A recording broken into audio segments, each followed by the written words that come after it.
Apakah kita sedang berada di akhir siklus kripto? Pertanyaan ini bukan sekedar teori. Sejarah sudah berkali-kali membuktikan. Setiap kali kripto masuk ke fase euforia, ujung-ujungnya selalu diikuti crash besar yang bisa menghapus keuntungan sampai 80 hingga 90%. Jadi kalau memang benar kita sudah dekat dengan akhir siklus, pertanyaan utamanya adalah, apa yang harus kita lakukan? Apakah harus keluar total atau masih ada peluang untuk kita mendapatkan profit? Hari ini kita akan bongkar datanya, lihat pola dari siklus sebelumnya, dan saya akan kasih strategi praktis yang dipakai oleh investor institusi menjelang akhir siklus kripto. Untuk memahami arah market, kita harus ingat dulu sama satu hal penting. Kripto selalu bergerak dalam siklus 4 tahunan. Siklus ini erat hubungannya dengan Bitcoin halving, yaitu momen setiap 4 tahun sekali di mana reward mining Bitcoin dipotong setengah. Pola umumnya kira-kira seperti ini. Yang pertama, setelah halving, supply baru Bitcoin ini turun. Lalu yang kedua, sekitar 1 tahun kemudian, harga Bitcoin biasanya mulai buruan besar, mulai uptrend. Lalu yang ketiga, retail trader mulai masuk, euforia meledak, dan altcoin biasanya juga ikut jalan, ikut terbang. Dan keempat, akhirnya bear market panjang 1-2 tahun dengan penurunan 70-90%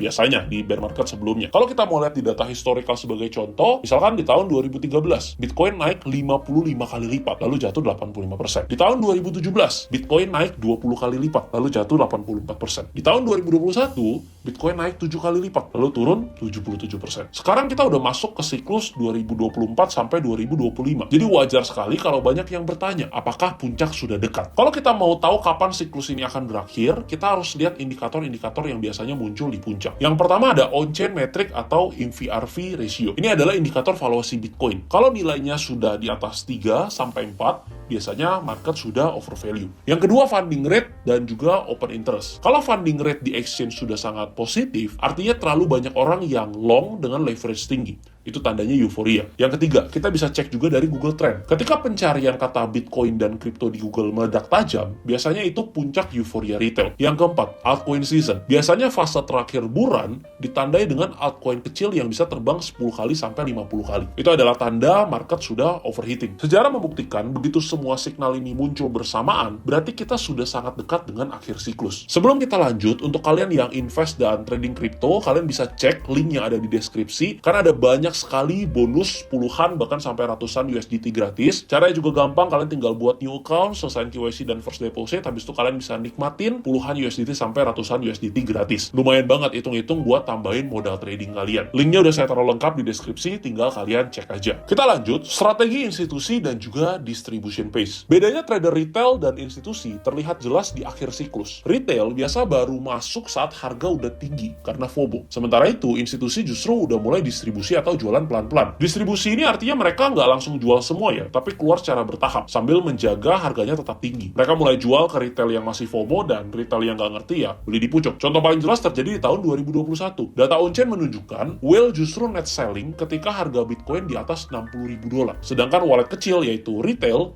justru melakukan net buying di harga puncak. Itu sebabnya institusi bisa keluar dengan tenang, sementara retail yang jadi exit liquidity. Sekarang pertanyaan penting, kalau akhir siklusnya udah dekat, kita harus ngapain sebenarnya? Di sini ada beberapa langkah sederhana tapi sangat powerful. Yang pertama, take profit bertahap. Jangan tunggu harganya puncak, karena kita nggak bisa nebak puncaknya di mana. Lebih baik kita mulai ambil profit sedikit demi sedikit setiap kali ada kenaikan besar. Jadi kalau market tiba-tiba jatuh, kita udah siap untuk mengantongi keuntungan. Yang kedua, diversifikasi. Jangan taruh semua modal di kripto. Banyak institusi yang menjelang akhir siklus memindahkan dananya ke US Treasury, seperti emas, bahkan cash. Jadi mereka tetap aman saat bear market datang. Yang ketiga, kurangi leverage. Di akhir siklus, biasanya market sangat volatile. Banyak trader hancur bukan karena salah analisa, tapi karena over leverage. Kalau kalian mau bertahan, kecilkan ukuran posisinya. Keempat, siapkan stablecoin. Bukan berarti keluar total dari market, tapi punya cash atau stablecoin itu penting. Jadi kalau misalkan nanti market crash, kita punya amunisi untuk beli atau serok di harga yang jauh lebih murah. Intinya jangan serakah, tapi ingat kita harus tetap disiplin agar bisa survive. Biar lebih jelas, mari kita lihat contoh nyata di siklus sebelumnya. Tahun 2017, banyak investor di Indonesia masuk di Bitcoin di harga 250 juta. Yang saat itu 250 juta adalah level all time high-nya. Lalu setahun kemudian harganya tinggal 40 juta. Lalu di tahun 2021, retail masuk lagi di harga $60.000. Padahal whale udah distribusi. Setahun kemudian harga turun ke 15.000. Kalau mereka yang take profit bertahap, apakah mereka bangkrut? Jawabannya tentu tidak. Yang bikin bangkrut adalah tidak disiplin keluar saat euforia dan berharap harga naik selamanya gitu. Padahal ya namanya market nggak bisa bullish terus, pasti ada momen di mana terjadinya koreksi atau bear market. Jadi sedikit summary, kripto ini akan bergerak dalam siklus 4 tahunan dan biasanya akhir siklus ditandai dengan euforia retail, altcoin season, dan juga on-chain metric yang overvalue. Institusi selalu distribusi di puncak, dan justru retail masuk di harga yang relatif lebih tinggi. Strategi yang bisa dipakai trader retail yaitu take profit bertahap, diversifikasi, kurangi leverage, dan siapkan stablecoin. Ingat, tujuan kita bukan menang satu kali, tapi untuk survive dari satu siklus ke siklus berikutnya. Kalau kalian merasa siklus ini sudah mendekati akhir, ya jangan panik. Justru ini saatnya disiplin, bukan serakah. Bull market akan selalu datang dan pergi, dan yang bertahan akan selalu punya kesempatan kedua. Kalau kamu suka dengan pembahasan seperti ini, jangan lupa klik tombol like-nya untuk terus support channel ini, dan jangan lupa subscribe, karena sekarang sudah waktunya belajar bersama Trader Disiplin.